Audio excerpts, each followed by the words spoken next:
Most Sundays, as I begin to plan the week's thoughts, I set my imagination free to wander through endless topics without any attempt to match up with the lectionary.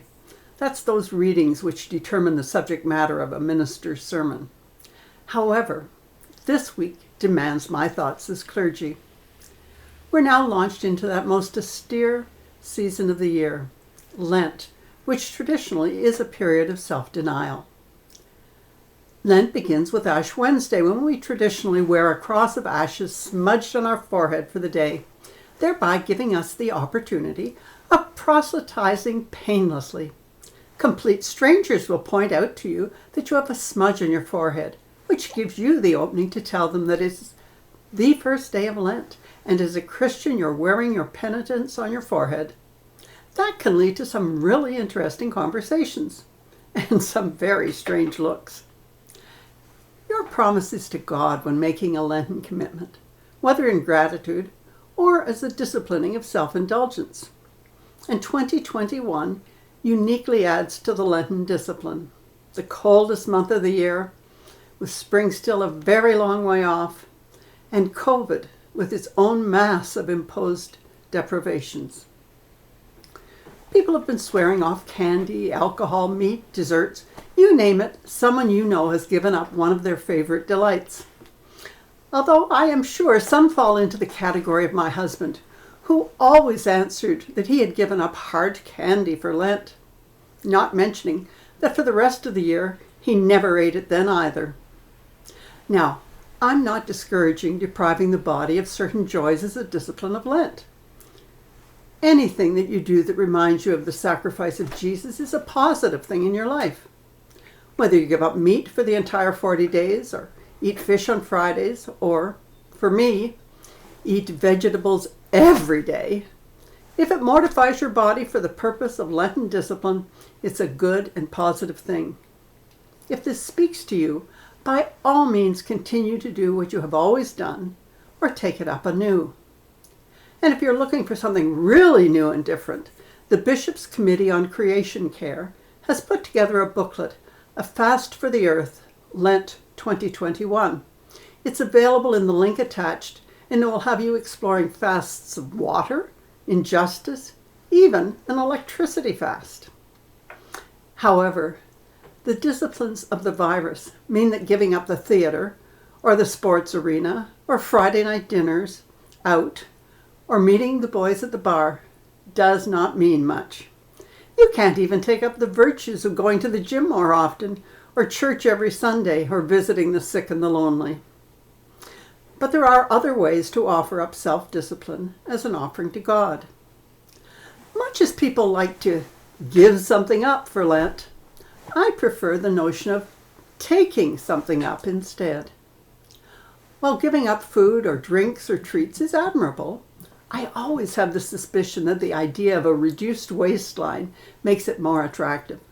So I suggest, instead, that you give up some of your most precious commodity, your time. That means you find something or someone, or you can make that plurals, that for the period of Lent you're going to commit time to. Some ideas. Once a week or every day, you're going to write a letter of gratitude to someone for something.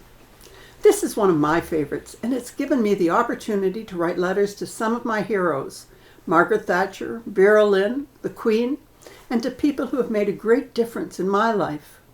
Teachers, politicians, authors, employers, relatives, campaign supporters, colleagues, singers, patients, and employees. I like to imagine that for most of them, their day was improved by my thank you. If you are good at fundraising, you can turn your talents to a cause you care for and do it online or on the phone. If you have talents in the kitchen, check with some of the churches that are providing meals for the street folk. Find out how you can help. Surely you know an elderly neighbor who's having trouble clearing off the snow, or taking the dog for walks, or picking up things from the supermarket. How about volunteering? This is Black History Month. How much do you know about it? Putting time into learning more is another worthy commitment for Lent. And don't forget The 26th annual Black Heritage Service, usually at St. Paul's, but this year is 4:30 on the 28th of February and can be found on Zoom and YouTube. The theme is perfect for the times. God's people, grounded in faith, filled with hope, called to action. Or how about your ideas as to what you can do? Let me know. A good place to start is asking, what is my passion? And then, are you willing to share it? Is it entering the world created by some author that through fiction or biography or history introduces you to new lands, new peoples, new ideas? Do you lose yourself in knitting or card games or gazing through a telescope to the stars? Do you have an aquarium or fish pond that demands your time and your curiosity? Can you name all the plants you encounter on your walks or all the butterflies that are endangered? How can you take what excites you and share it with others?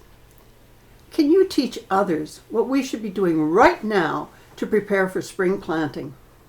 From calisthenics to get me flexible enough to get down on my hands and knees with the trowel, to what seeds will grow and when to start them.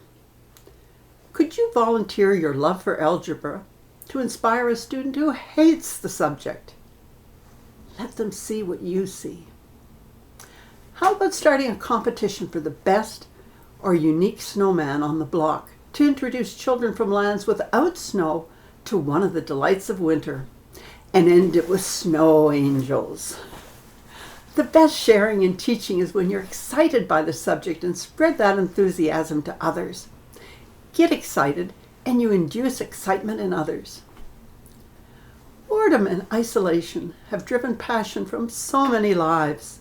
Sharing talents and skills can reignite it in yourself and in others. Sharing what God gave you is one of the ways we can give back during Lent, or any other time. Take out your phone book, start at the top and work your way through. People are desperate for a new person to talk to, for new ideas and perspectives. People need to know that they're not forgotten, that someone cares about them. The Jews have a word for all of this. It's a mitzvah, a good deed. It can encompass any charitable act.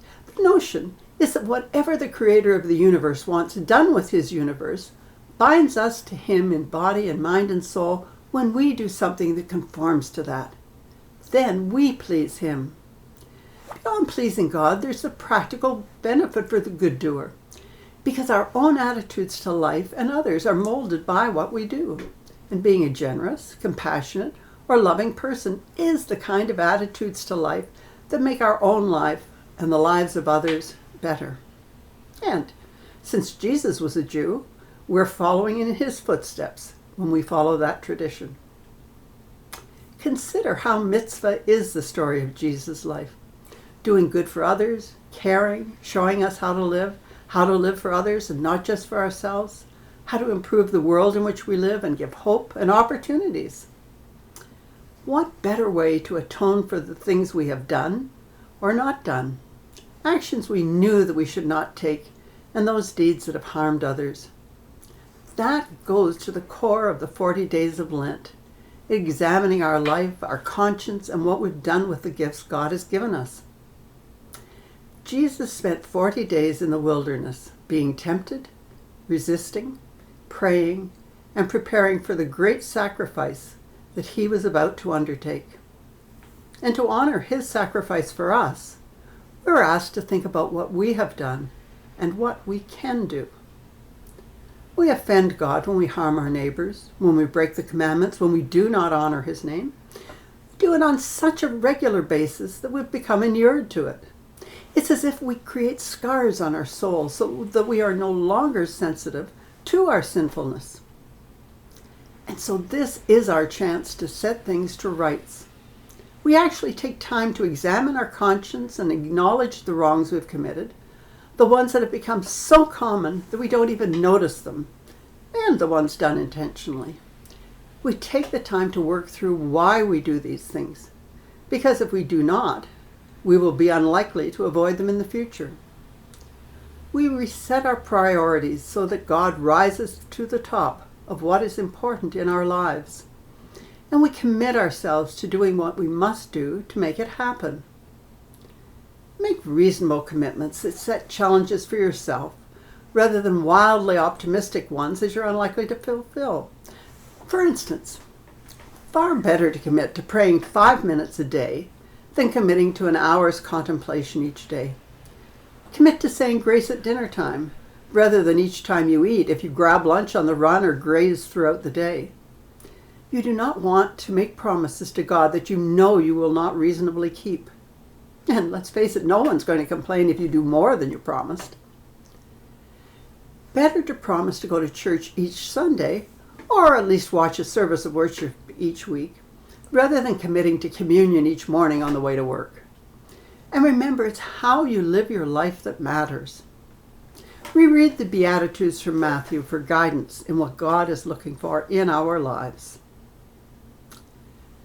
Blessed are the poor in spirit, for theirs is the kingdom of heaven. Blessed are those who mourn, for they will be comforted. Blessed are the meek, for they will inherit the earth. Blessed are those who hunger and thirst for righteousness, for they will be satisfied. Blessed are the merciful, for they will be shown mercy. Blessed are the pure in heart, for they shall see God. Blessed are the peacemakers, for they will be called children of God. Blessed are those who are persecuted because of righteousness, for theirs is the kingdom of heaven. Blessed are you when people insult you, persecute you, and falsely say all kinds of evil against you because of me. Rejoice and be glad, because great is your reward in heaven, for in the same way they persecuted the prophets who were before you. Blessings on all you choose to do to honor the wisdom of Lent. So may it be. Amen. If your area has not yet reopened your church, make a point of attending online as part of the discipline of Lent. Be good to others. It is good for your soul. And to help you in that, my mnemonic for the week comes from the BBC. Remember, hands, face, space. Until next week, be well and take care.